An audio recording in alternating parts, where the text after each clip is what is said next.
My thesis is a story about how we address child poverty in America. As you know, the United States has a massive issue at its hands. Half of American children live in low-income households. Unfortunately, it is the youngest among us who suffer the most. Our solution is a tax credit.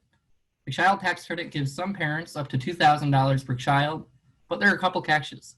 You have to have claimed $2,500 worth of income, you have to have filed taxes, and the more you earn, the more you get. You can see from this distribution here that millions of low-income families simply don't get a dime from this policy. And keep in mind that these are real kids we're talking about. I served with the DREAM program this past summer over in Roxbury. There's a 7-year-old girl in the program who you could tell was underfed just by looking at her. Her parents could not afford to feed her on a consistent basis. In some backwards way, they also could not afford to fully partake in the nation's largest anti-child poverty effort. So it does not take a graduate degree to realize that this won't end child poverty. The question then becomes, why do our policymakers pretend like it will?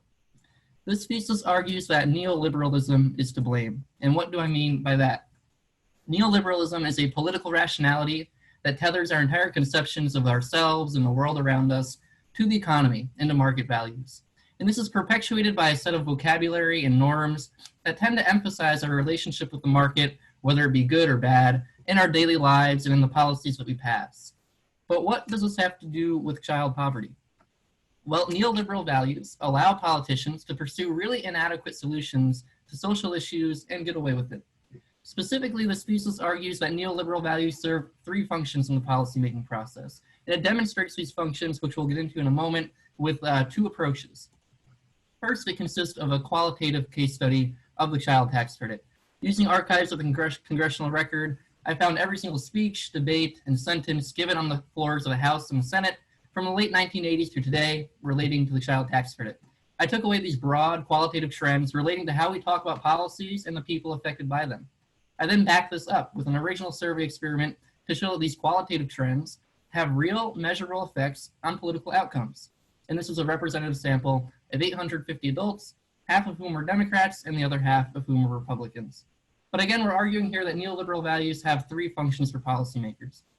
First, they allow politicians to divide people. This thesis argues that politicians on both sides distribute anti-poverty aid on the basis of whether or not they really think somebody deserves it. And using the congressional record, we can see that when the child tax credit was first introduced to Congress in 1997, Democrats took to the floor to argue that it should go more towards low-income earners. This prompted a response from Congressman Norwood, who said basically that he wants people to keep their hard-earned money, but if other kids and other families who don't want to pay taxes want to benefit, then call it a welfare program. And, you know, these words are coming from Republican, but they're also coming from Democrats at the time. Charles Rangel says that he wants working, proud people who don't want welfare to benefit. Tom Allen says that it's not about protecting the poor. Instead, it's about protecting hardworking, middle-income Americans. So here we have politicians on both sides of the aisle conditioning aid on a beneficiary's relationship with the market. You're no longer entitled to aid by virtue of being a citizen who needs it. Instead, you have to demonstrate that you deserve it by virtue of being a responsible worker. And these words may seem subtle, and believe me, they are not always this subtle, but they have real tangible effects on policy preferences. I asked participants if they support a family allowance program, but I primed different groups with different beneficiaries. I told a control group here on the left that families would benefit, and I told an experimental group that hardworking American families would benefit. You can see that by characterizing beneficiaries in neoliberal rhetoric, support in this gray bar increases overall by 15%, and this is particularly important for Republicans in the orange bar, whose support increased by 20%, causing a divided party suddenly to gain consensus. And this gets into the second function of neoliberal values, and that they undermine the welfare state. You know, the child tax credit was initially recommended by a bipartisan commission as a $1,000 cash benefit for everybody. Even if you didn't have an income, you would get this benefit as long as you had a kid. What passed instead was a regressive tax cut that only went to some families. So yes, there is a difference between passing policies for families and passing policies for hardworking families. And this is antithetical to the supposed goal of a welfare state, which is to secure an acceptable standard of living for all, not just a few. So why would politicians undermine this goal? Well, I argue it's because finally that neoliberal values allow politicians to increase support for really regressive economic policy. In other words, it becomes really hard to oppose a bill if it includes a child tax credit. Say you have a regressive bill that provides inequitable tax benefits. If you're against that bill, you can be against economic inequality.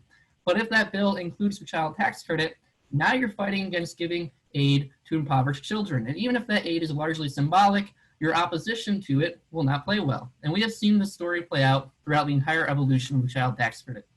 These two regressive bills, for example, initially received significant opposition from liberal and moderate lawmakers. However, when the bills come to include the child tax credit, suddenly the tide shifts, and a key coalition of moderate and conservative lawmakers end up passing the bill on a bipartisan basis. And you can see for yourself in the congressional record that every Democrat who flipped their vote on these two bills from no to yes and explained their thought process on the floor, they ended up citing the child tax credit as the main need to pass the bill. So I wondered if this held up on the public level. I asked participants how they felt about the Tax Cuts and Jobs Act in 2017, which was our latest instance of tax reform. I told everyone how much the bill cost and what it did broadly. However, I told an experimental group, again on the right, that the bill also doubled the child tax credit. And when this was mentioned, overall support in the gray bar went up by 20%. The public goes from being divided to being supportive in a super majority. And most importantly, Democratic support in the blue bar increased by 25%. Even when told that President Trump supports this bill, 65% of Democrats were able to support it because of the child tax credit. So what the child tax credit does is it takes a party in opposition and divides it. And this explains that moderate conservative coalition that we've seen throughout the years. But you might say that this is a bit too cynical. Are politicians really using children as bargaining chips to pursue partisan agendas? And to that I say, look no further than 2017. Senator McConnell had the Tax Cuts and Jobs Act on his desk, and the bill was set to cut the corporate tax rate from 35% down to 20%. He could only afford to lose one senator from his caucus to pass this. Senators Marco Rubio and Mike Lee got out there and basically held the bill hostage, threatening to not vote on it until it came to include child tax credit reform. They argued that right now the bill would benefit a lot of businesses, but not a lot of workers. And by including the child tax credit, you can include workers in the narrative. So they offered an amendment that would instead cut the corporate tax rate to 21% and in turn double the child tax credit. This was ultimately included, and the bill was spun as pro-worker because of the credit and pro-growth because of the corporate cut. Now you might think, here are two senators doing the best they can on a neoliberal landscape to lift kids out of poverty. But further examination of the record shows that there was another amendment offered that night. Sherrod Brown and Michael Bennet proposed cutting the corporate tax rate by 10%, in turn lifting millions of more children out of poverty. And you would think that if Senators Rubio and Lee were truly willing to sacrifice a little bit of economic growth to lift children out of poverty, they would endorse this effort. But in the end, they both voted no. And who do they help instead? Well, if you're a single parent earning the minimum wage with 2 kids, you got an extra $75 a year. A married couple earning $400,000 a year with 2 kids got an extra $4,000. And if you were one of the millions of American families who did not file taxes or who made less than $2,500, in other words, if you were extremely impoverished, you got nothing. So this is what drives the cynicism at hand, because our welfare state is effectively saying that some kids are worth $75, other kids are worth $4,000, and a whole lot of kids are worthless. But there is evidence for hope. We won't end on a doom and gloom message. People are starting to realize that the solutions to social issues are common sense. When kids are hungry, it turns out the solution is to feed them. And I found that 80% support doing so, even when told they would pay more because of it. When parents can't make ends meet, the solution is to put more money in their pockets. The House passed a $15 wage last year at a wage section in the Senate, and I found that 6 out of 10 Americans support some form of a family allowance program so that kids aren't left behind during times of economic strain. Even if you want to continue addressing this issue, indirectly through the tax code, you can do so more effectively. 90% of Americans support expanding the child tax credit. We can make it fully available to everyone by tomorrow morning. In fact, we can do all of these things by tomorrow morning. So finally, I'll leave you by saying that this thesis is long, but its message is simple. Our kids deserve better. And I hope you pass it along, because at the end of the day, you're going to hear a lot about the statistics of child poverty.